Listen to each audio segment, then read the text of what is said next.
어느 날 거북이 3마리가 소풍을 갔습니다.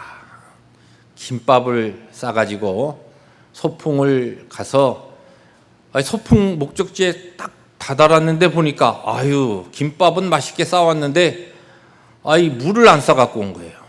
그래서 거북이 1마리가 이거 그냥 물 없이 김밥만 먹으면 목이 메이니까 누가 한 사람이 저 밑에 약수터에 가서 물 좀 떠와야 되겠다. 의논을 해가지고 세 거북이가 가위바위보를 해서 한 거북이를 뽑았습니다. 네가 가서 빨리 가서 약수터에 가서 물을 떠와서 이제 맛있게 김밥하고 물을 먹자. 이 가위바위보에 진 거북이가 약수터로 가려다가 뒤를 돌아다보고 나 없는 동안에 너희들 김밥 먹으면 안 돼. 안 먹지. 약속이야. 그래. 조금 더 가다가 또 뒤돌아보고 너희들 나 없는데 김밥 빼먹으면 안 된다. 알았다니까. 빨리 갔다 와. 알았어. 그리고서 엉금엉금 바위를 넘어서 이제 약수터로 내려갔습니다. 그런데 1시간이 지났는데도 거북이가 안 오는 거예요. 기다리던 두 거북이가 그냥 왜 아직 안 오지? 걔가 거북이잖아. 느리잖아. 그렇지. 좀 더 기다리자. 배고픈데. 2시간을 기다렸는데도 안 오는 거예요. 한 거북이가 도무지 못 참겠다. 배고파서 하나 빼먹는다고 알까?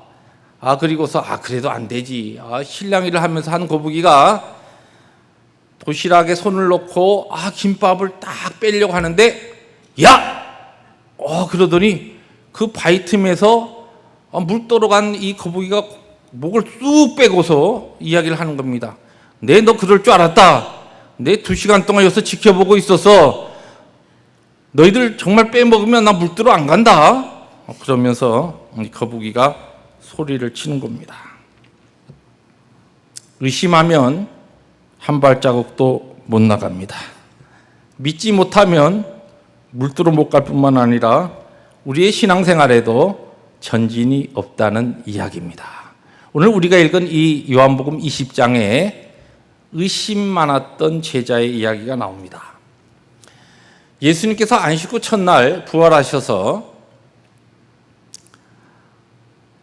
이 부활의 소식을 여인들로부터 들은 제자들, 그런데 믿지 못하고 또 천사들로부터 예수님께서 부활하셨다는 이와 같은 소식을 듣고 온 베드로의 이야기도 제자들이 믿지 못하고 유대인들을 두려워해서 한 곳에 지금 모여서 예수님이 부활하셨다, 아니다 하면서 한참 이야기를 하고 있는데 부활하신 주님께서 그들에게 나타나셔서 평안을 선포합니다.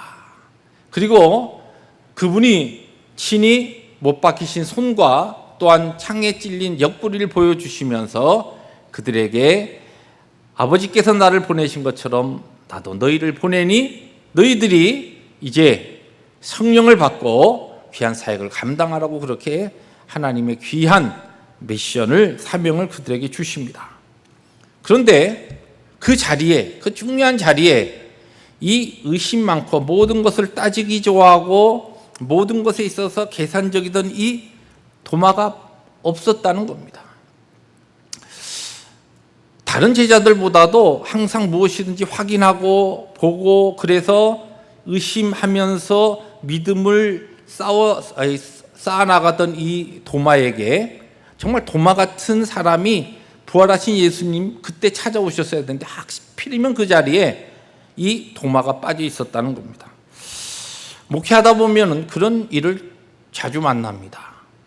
하나님의 말씀을 증거하고 나서 이 말씀의 이 주제는 정말 우리 성도 가운데, 우리 교우들 가운데 정말 이 가정이 꼭 듣고 은혜를 받고 이 말씀대로 정말 믿음이 성장해야 되는데 그렇게 생각하면 꼭 그 말씀 증거하는 시간에 그 가정이 꼭 빠집니다. 꼭 그 사람은 꼭 없습니다.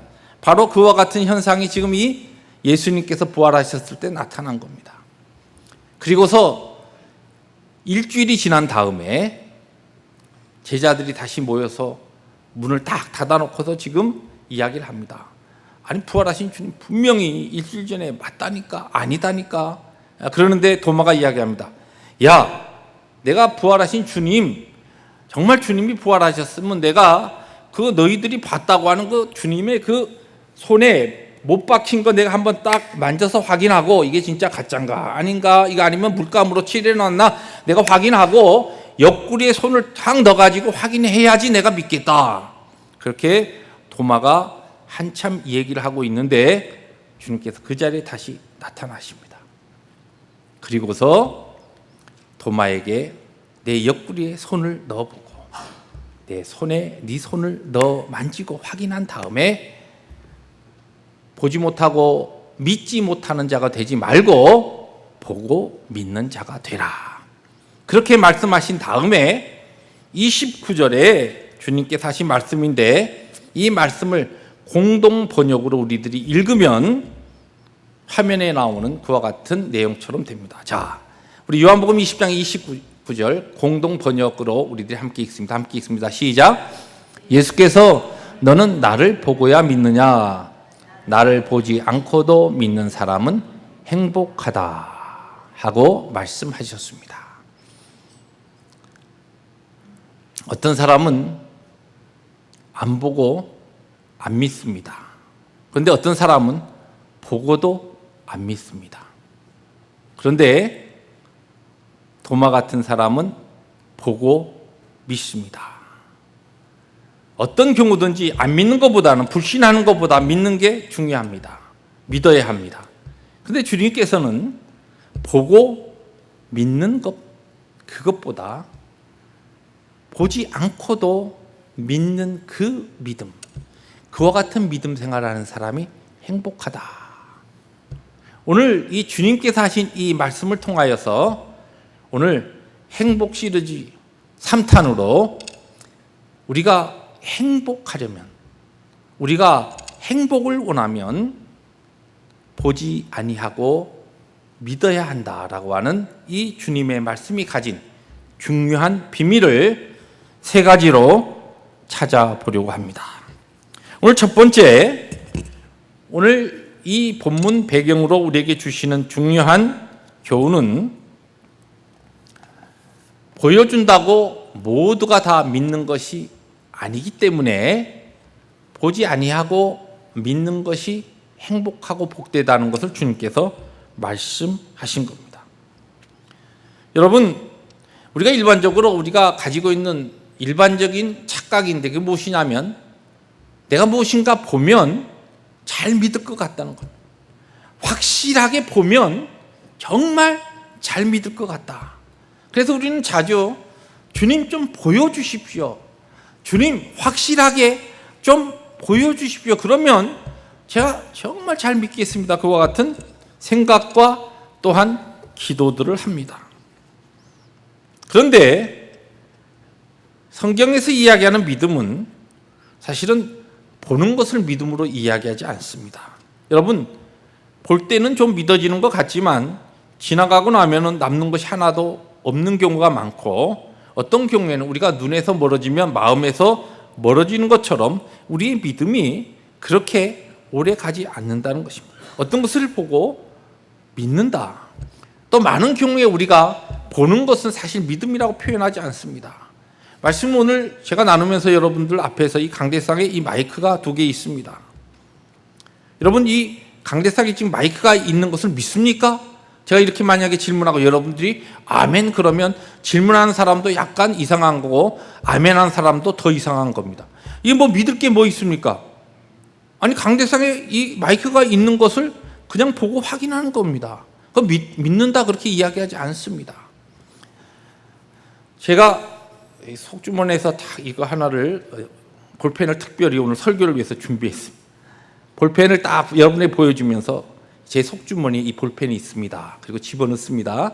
제 속주머니에 볼펜이 있는 것을 믿습니까? 그러면 또 거기에 아멘 하는 사람이나 그것을 질문한 사람이나 약간 이상한 사람들이에요. 정상이 아닌 거죠. 이거 뭐 믿는 게 뭐예요? 다 보았는데 그냥 그와 같은 것을 그냥 확인한 겁니다. 그러나 제가 이 펜을 보여주지 아니하고 여러분들에게 제 이 속주머니에 펜이, 멋진 펜이 하나 있습니다.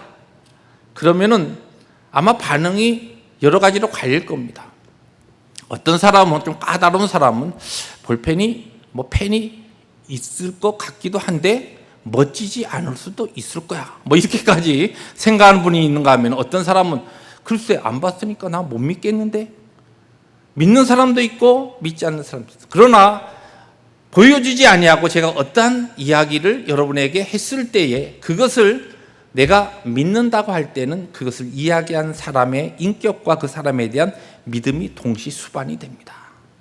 성경에서 이야기하는 믿음은 대부분 참 믿음은 보지 아니하고 믿는 믿음을 성경에서는 믿음이라 그렇게 이야기합니다.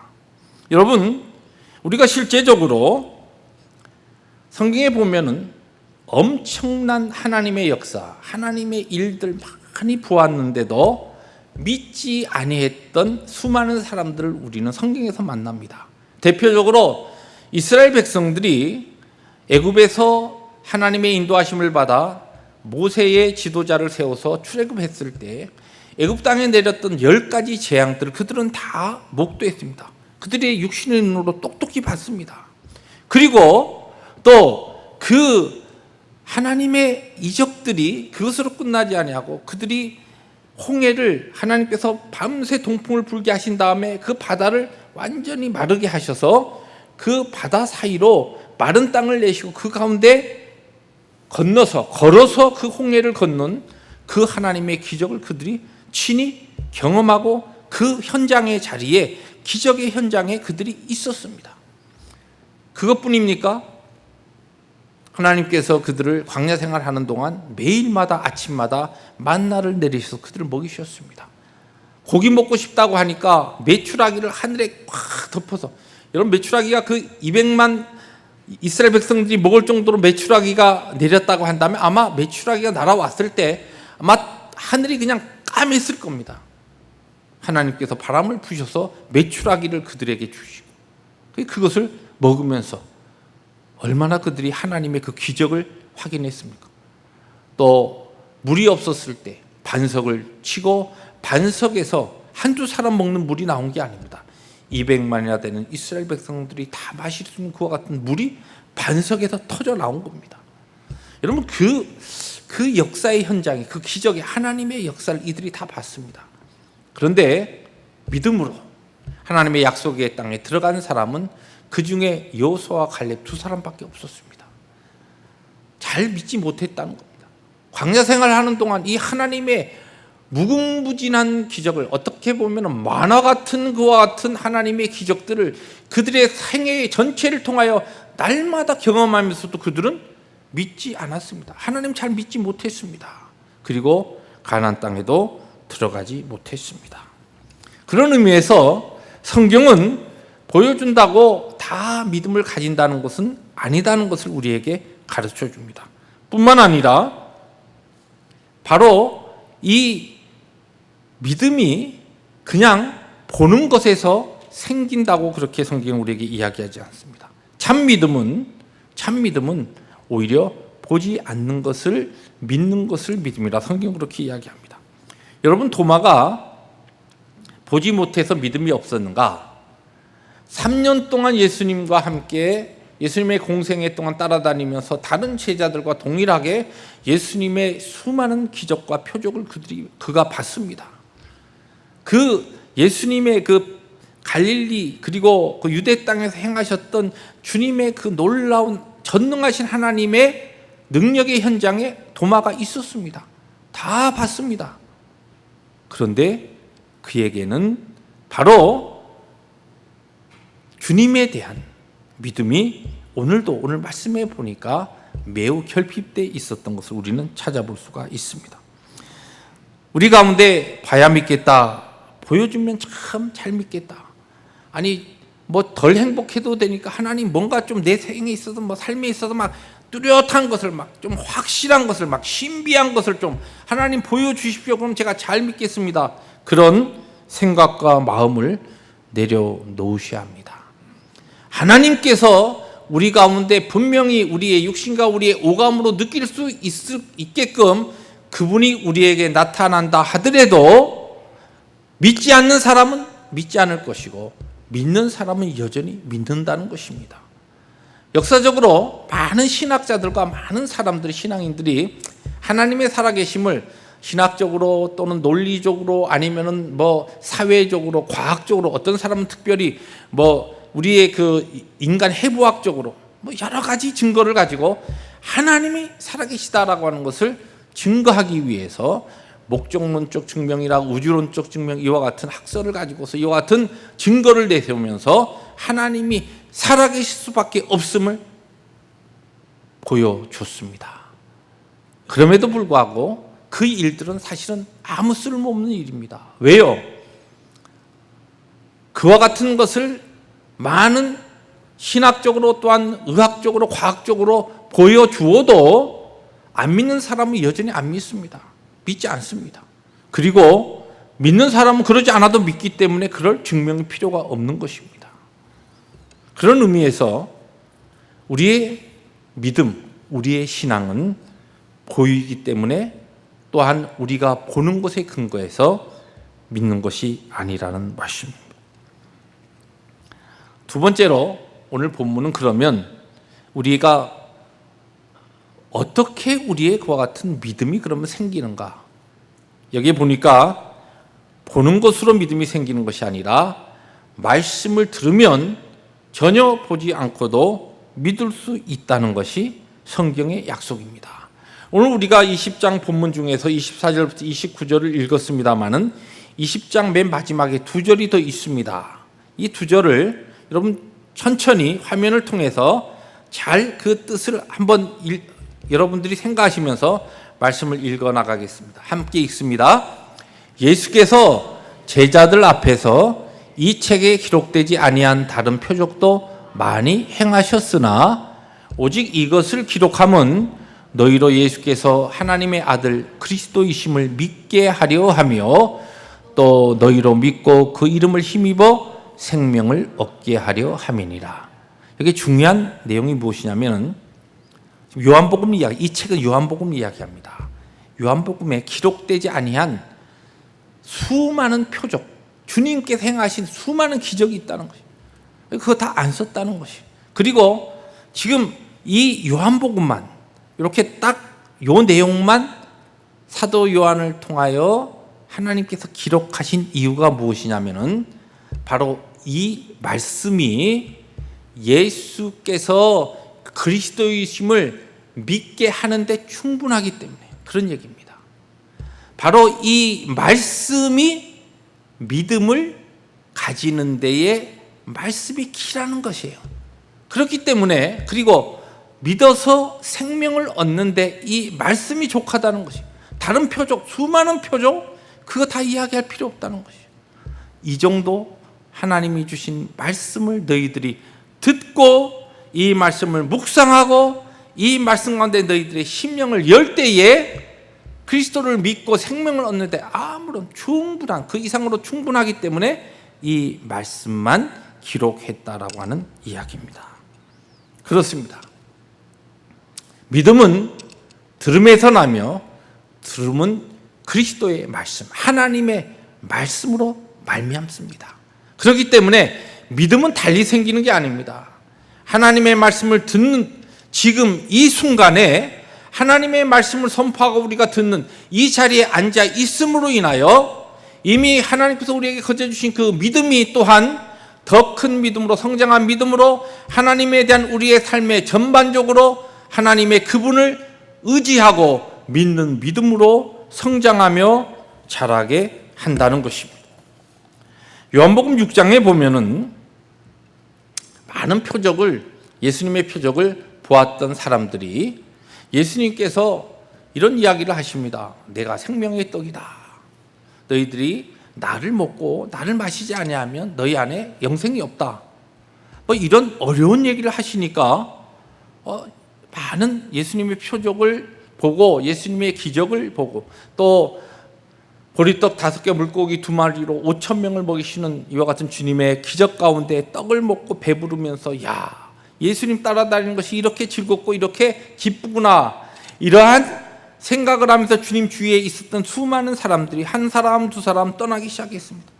또 주님을 따르던 제자들조차도 주님께서 하시는 그 말씀, 그 이야기가 어렵다 하고서 주님의 곁을 떠나갔습니다.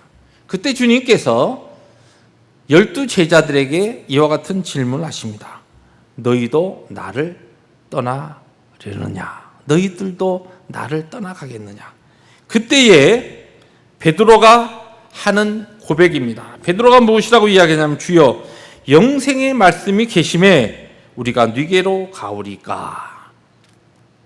말씀이 있는데 다른 표적, 다른 그런 것들 그것 바라보고 있다가 주님 말씀 선포되니까 그 말씀 어렵다고 떠나지만은 주님의 말씀이 있는데 우리가 어떻게 주님을 떠날 수 있겠습니까? 그러면서 그 다음에 다시 고백하는 중요한 이야기가 있습니다. 우리가 주는 하나님의 거룩하신 자신 줄 믿고 알았삼나이다. 여기 보면은 잘 보시면 믿고 그 다음에 알았다. 알고 믿었다는 게 아닙니다. 믿고 알았다는 겁니다. 여러분, 믿음은 어떻게 생기느냐? 하나님의 말씀을 들을 때에 그 듣는 가운데 믿어지고 또 믿게 되고 믿음으로 반응하게 되고 믿음으로 반응할 때에 그때서야 비로소 하나님의 그 오묘하신 진리를 알게 되는 것입니다. 많은 신앙인들이 믿음에 실패를 하는 이유 중에 하나가 알아야 내가 믿겠다. 내가 좀 알고 믿었으면 좋겠다. 그렇게 이야기합니다. 그런데 이 중요한 이 신비스러운 믿음의 비밀이 어디에 있냐면은 믿게 될 때에 알게 됩니다.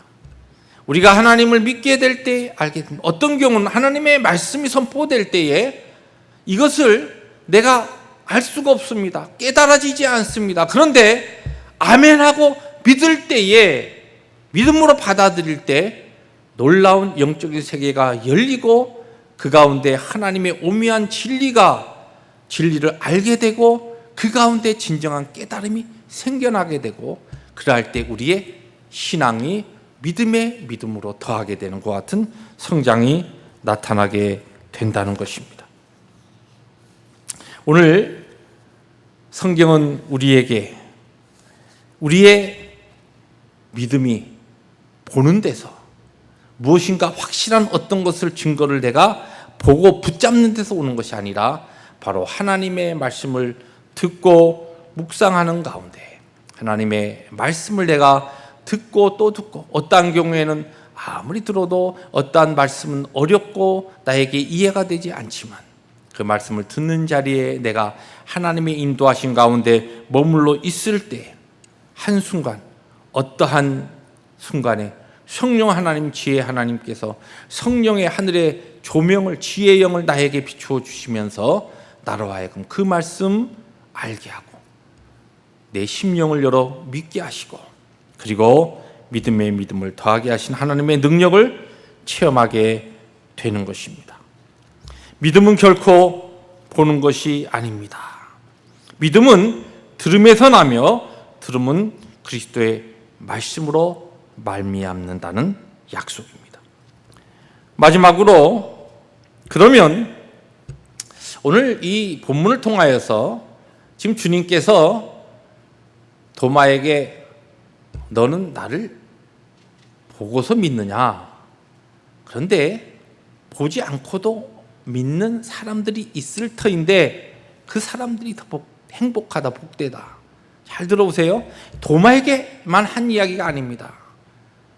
도마는 보고 믿었다는 겁니다. 그러나 예수님을 보지 아니하고 믿는 사람들, 그 사람들이 행복하다는 것입니다. 그들이 누구냐? 우리입니다. 여러분, 행복을 먼 데서 찾지 마십시오. 왜요? 이미 우리는 그 무엇과도 비교할 수 없는 행복한 사람들이기 때문에 그렇습니다. 왜 그것이 가능합니까? 여러분, 지금 예수님께서 도마에게 이 말씀을 하셨을 때에 이제 이 말씀을 하시고 우리가 잘 알지 주님께서는 승천하셔서 하나님 보좌 우편에 가시고 영으로 우리가 볼 수 있는 우리의 눈으로 보이는 분이 아니라 영으로 우리 가운데 거하시며 주의 영 성령을 보내셔서 우리와 함께 하십니다. 그렇기 때문에 지금 우리를 포함하여서 바로 이 도마와 예수님 당시에 있었던, 예수님의 이 땅에서 육신의 몸을 입고 계셨던 그 주님을 눈으로 보았던 그 사람들, 역사적으로 그 아주 제한된 시대에 살았던 사람들 외에는 예수님을 더 이상 보지 못합니다. 주님이 장차 재림왕으로서 천군 천사와 함께 이 땅에 다시 오실 때, 그때 우리들이 우리의 눈으로 그분을 배울 겁니다. 그러나 그 전에는 그 어떠한 사람도 눈으로 예수님을 볼 사람이 없습니다. 그런데 보지 아니하고서도 주님을 더 열심히 잘 신실하게 믿는 사람들이 있다는 것입니다. 그리고 그 사람들이 복된 것인데 그게 누구냐? 바로 저와 여러분들입니다. 그러므로 여러분, 행복은 이미 우리에게 선포되고 주어졌습니다. 너무나 감사한 것이 우리가 이 믿음조차도 내가 열심히 노력하고 막 구도자의 심정을 가지고 내가 며칠을 몇 날을 내가 이 도를 깨닫기 위해서 그렇게 열심히 노력하였다가 알게 된 믿음이 아닙니다. 하나님께서 우리에게 하나님의 은혜와 주권 가운데 거저 주신 선물로 인하여 이 믿음이 우리에게 주어졌습니다. 말씀을 전하는 저와 우리 모두에게 이 말로 닿을 수 없는 이 하나님의 극진하신 이 선물이 우리에게 믿음으로 주어졌습니다. 그래서 우리는 예수님 안 보고도 믿습니다. 주님이 나의 구세주요 나의 주인이시다. 그분이 나를 구속하셨고 그분이 나의 죄악을 위하여 십자가에서 죽으셨다. 그 십자가의 그 보혈의 능력과 그 구속의 그 권세에 힘입어서 나는 하나님의 백성으로 오늘 살아가며 구원받은 성도로 오늘 살아가고 하나님의 영광을 위해서 이 땅에 살다가 하나님께서 준비하신 영원한 그 복된 천국에 들어갈 것이다라고 하는 이 믿음을 우리에게 주신 분이 하나님이십니다. 내가 열심히 노력하고 열심히 내가 학문적으로 내가 공부해서 터득한 진리가 아닙니다. 하나님께서 거저 주신 겁니다. 그리고 이 믿음을 가진 자로서 오늘 우리들이 하나님의 이 은혜 가운데 살고 있는 것입니다. 그렇기 때문에 이미 우리는 행복한 자들입니다. 행복을 다른 데서 찾을 필요가 없습니다. 그런데 우리는 자주 이 믿음 생활, 이 행복한 존재로서, 행복한 가정으로, 행복한 공동체로 이미 하나님께로부터 이 놀라운 복을 얻었는데도 불구하고 우리는 자주 믿음 생활할 때 그와 같은 질문을 합니다. 하나님, 제가 하나님이 나의 아버지시고 예수님께서 나의 구세주인 것을 내가 의심치 않고 믿습니다. 그런데 하나님의 그 역사와 하나님의 그 능력을 위해서 오늘 살아가는 이 삶에 있어서는 좀 더 선명하고 무엇인가 보여주셔야 내가 잘 믿고 따르겠습니다. 이런 이율배반적인 질문과 생각을 하면서 오늘 신앙생활하는 사람이 너무나 많이 있다는 것입니다. 참된 행복을 원하십니까? 예수 믿고 오늘 살아가는 데 있어서 이미 우리에게 선포된, 이미 우리에게 주어진 행복을 우리들이 발견할 수 있어야 합니다. 그 무엇과도 비교할 수 없는 행복이 이미 우리에게 있습니다. 그리고 이 행복이 더 깊어지고 이 행복이 우리의 삶 가운데 그 누구도 경험할 수 없는 최상의 하나님이 우리에게 선포하신 복으로 내 삶 가운데 증거되기 위해서는 오늘 주신 말씀처럼 여러분들의 삶에 있어서 하나님이 보여주시지 않으면서 약속하시는 말씀들이 있습니까? 이렇게 살라, 이렇게 내가 너희를 책임질 것이다. 이렇게 살으라. 그러면 내가 너희들의 삶과 너희들의 자녀들에게 너희들의 삶 가운데 내가 이와 같은 은혜를 베풀리라 하신 주님의 말씀. 보여주면 순종하겠습니다가 아니라 그 말씀 듣고 아멘 믿고 나아갈 때 하나님이 우리에게 이미 선포하시고 준비하신 놀라운 행복을 우리들이 충만하게 체험하면서 정말 행복한 사람으로, 행복한 목사로, 행복한 교인으로, 행복한 펠로십 공동체로, 또한 행복한 가정으로서 살아갈 수가 있는 것입니다. 사랑하는 성도 여러분, 하나님께서 우리를 죄악 가운데서 부르신 다음에 우리가 예수 안에서, 그리스도 안에서 정말 행복한 존재가 되기를 원합니다. 엉뚱한 곳에 행복을 가장하는, 행복을 꾸민 사탄의 유혹 가운데서 여러분의 마음을 빼앗기지 마십시오. 행복은 이미 우리에게 주어졌습니다. 보지 아니하고 믿음으로 순종해 나갈 때 더 큰 행복과 더 깊은 행복, 더 풍성한 행복, 더 오묘한 행복을 예수 안에서 누리는 삶을 살 수 있으리라 믿습니다. 이와 같은 행복이 말씀을 증거한 저와 우리 모든 성도들의 삶 가운데 능력으로 선포되기를 주의 이름으로 축복합니다. 기도하십니다.